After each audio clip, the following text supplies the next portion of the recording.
That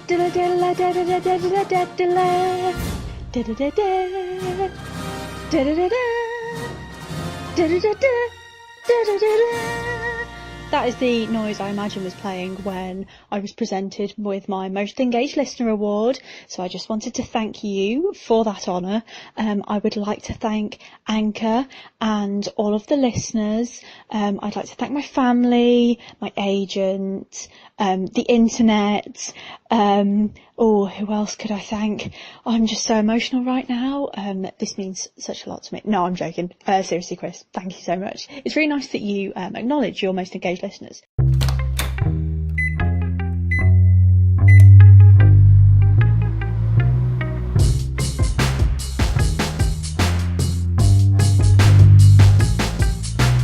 Hey, this is Chris. Hope you're doing well, and welcome to Popcorn Finance, where we discuss finance and about the time it takes to make a bag of popcorn. The voice you just heard at the beginning of the show, that was Emily, and she was calling into the Popcorn Finance anchor station, and she was one of our most engaged listeners. And I just put a call out there saying that anyone who was named most engaged listener to call in and accept the award as if it was a real award, like an Academy Award. And that's exactly what Emily did. So I think she did an amazing job. And if you want to know a little bit more about the anchor station, you can go to popcornfinance.com/anchor. In this week's episode, we're going to pick up where we left off a couple of weeks ago. In episode 32, my wife Kay joined me on the podcast to help me share our debt story. And this is all a continuation of the previous episode where Liz Weston was on and we were talking about the power of sharing your debt story. And I figured, why not share my own? And so my wife came on and we were just beginning to talk about the struggles we dealt with, how we got into over $27,000 in debt. And this is just a continuation of that conversation. So if you haven't heard part one, please check it out. Just go to popcornfinance.com/32, and there you'll find the beginning of our conversation, pick up where we left off, and then you can come back and then jump into this one. So I won't waste any more of your time. We're just going to jump into part two of our conversation.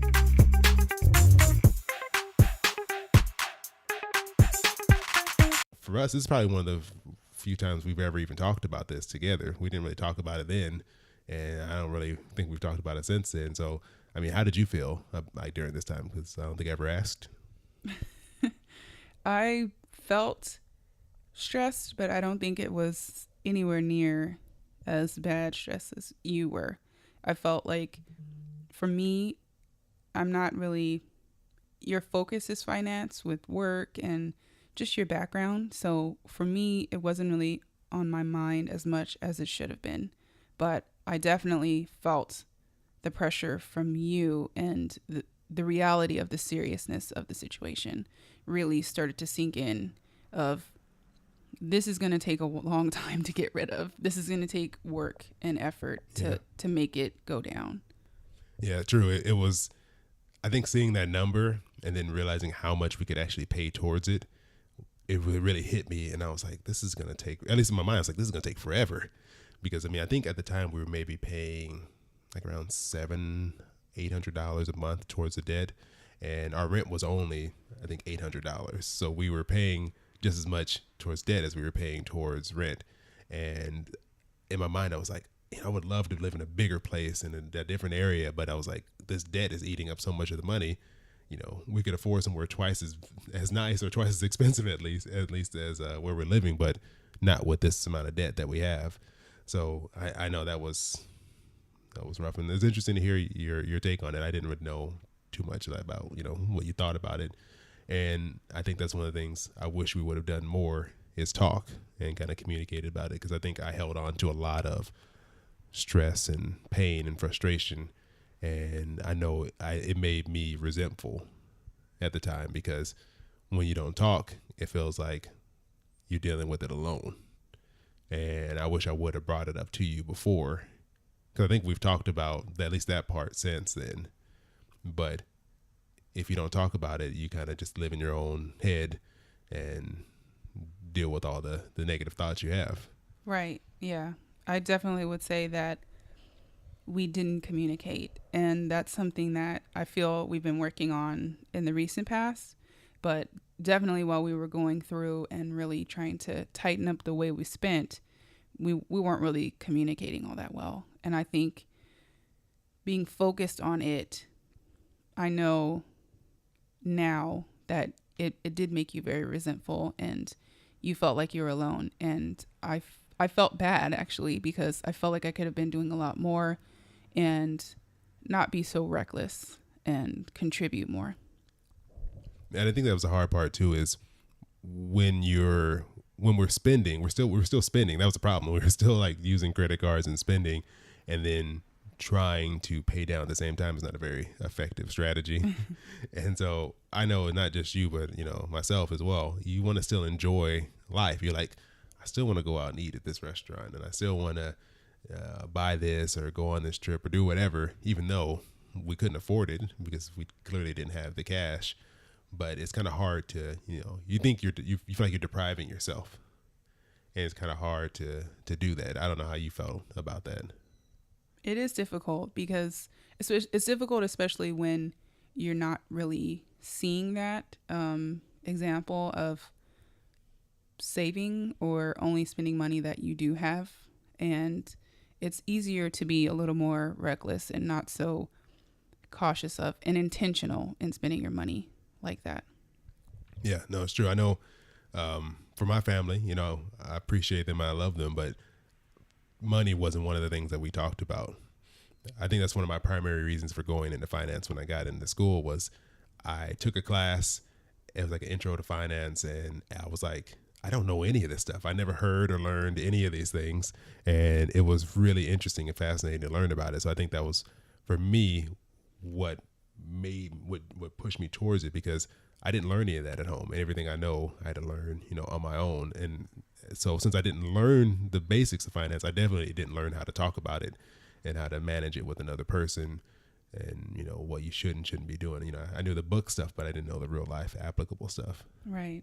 And that's always much more difficult, the theory versus reality. Yeah.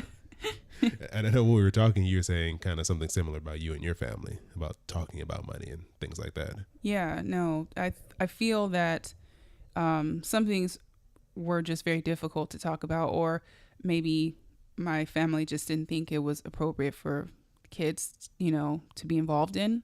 And I think that's sometimes the route that parents take to protect their children, or kind of preserve their innocence, or just not so that they're not so stressed about the reality of, the situation. And I know my parents did and still do the best that they can to help provide for us and be there and support us, the best that they can. Yeah. And my family, I think a lot of times it's none of my business. I think that's a question. That's the response I always got when I would ask questions. It was none of my business. My parents they're from the South. At least my dad grew up there. My mom was just born there. But yeah, they have that mentality of, this is a kid's place. This is an adult's place. You stay over there in your place. Stay in your lane. Stay in your lane, and we'll handle this. So, I mean, obviously they cared about us and they did the best to take care of us, but we didn't get that conversation. No, and I feel that some conversations, they're just difficult to have with your children, to be upfront and honest about where you guys are financially. It's not an easy conversation to have. True. Yeah, no, that is true, because I never hang around kids. There's no young kids in my family. So when I'm around like your family and young kids, I don't know what to say to them. So I can't imagine having like a personal money conversation and giving them my details. So I kind of get where my parents are coming from. It's like, it's already probably uncomfortable. And then you're kind of like, well, why would I share these intimate details with a kid? That's probably the thought. Yeah. So, okay. Well, we're talking about, all this money that we spent during this this spree, this living large, it's not really large, but living large spree.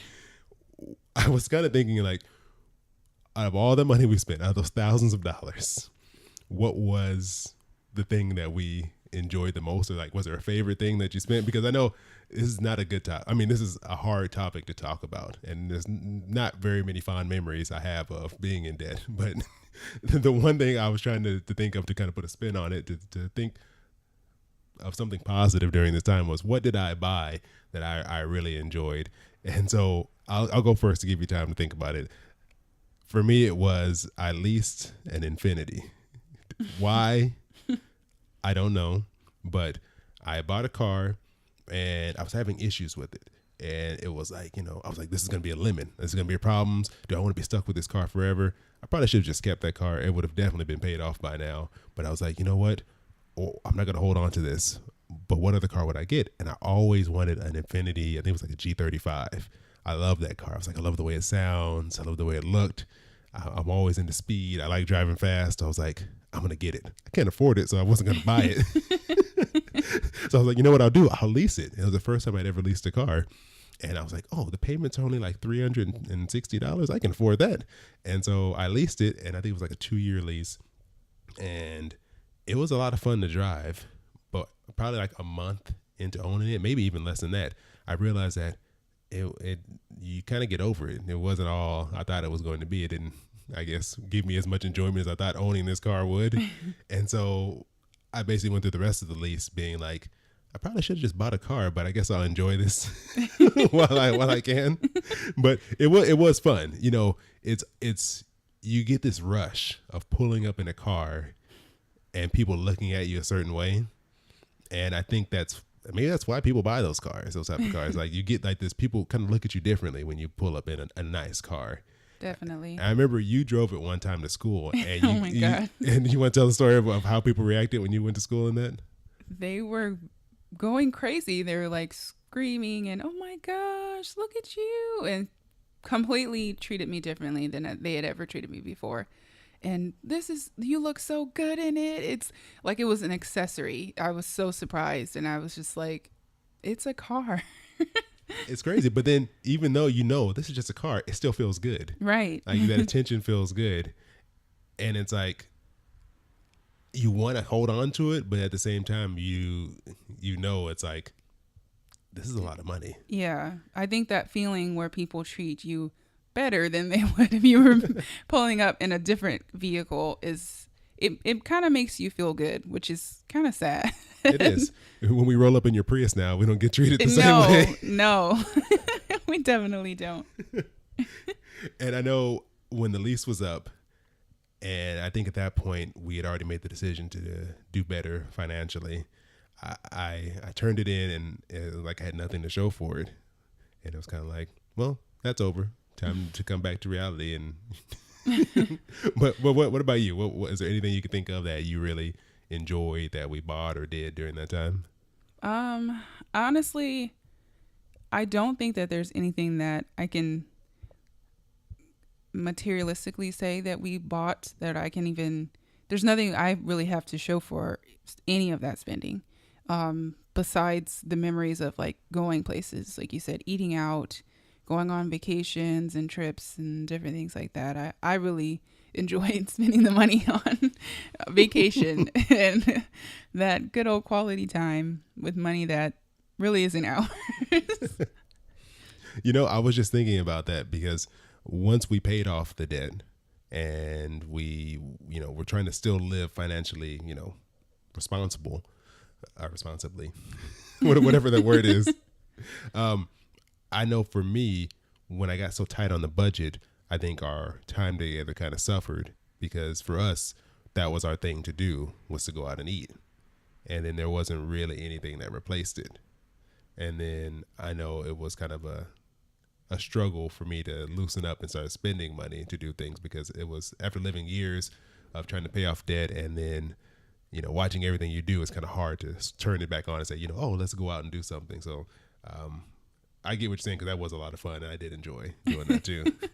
Was there any place in particular that you liked going or like eating or doing? Just trying new restaurants, but I really enjoyed our trips up north and kind of road tripping it up there to San Francisco, Bay Area type of thing. Yeah, no, that was nice. That was fun.